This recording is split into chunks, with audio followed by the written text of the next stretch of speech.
Spain, at a cost of $77 billion, built this nationwide high-speed rail system that is already 3 times larger than what California is expected to be. It's good to compare California and Spain because landmass and population-wise, they are basically the same.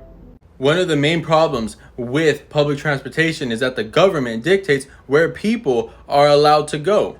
But thanks to the government building all these roads and passing in 1956 the Federal Highway Act. Wow, Japan's maglev, it's so beautiful. The reason it has wheels is because in case there's a power outage, they're able to essentially drive it without magnetic levitation.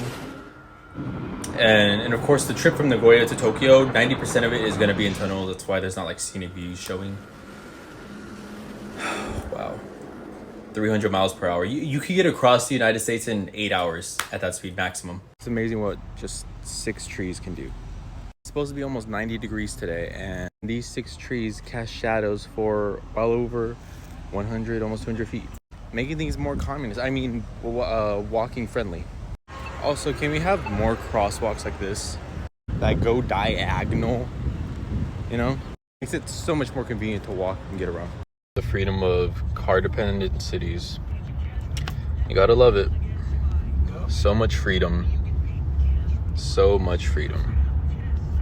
You know, why make cities where everything you need is, you know, within walking distance? Why do that?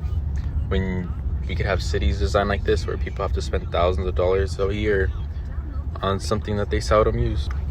True freedom. Los Angeles, California just did the unthinkable. They had a vote to make the city non-car dependent. And that communist shit passed by 25 points. How do you look at this and think that Los Angeles or any other American city should be less car dependent and have things like trains and bike lanes? Someone call the Supreme Court because this whole liberal fiasco is definitely unconstitutional. Yes, it passed, but the thing is, the founders of America wanted a republic, not a democracy. So that way there would be a tyranny of the minority, not the majority. You know what the problem is? That cities are actually too dense right now.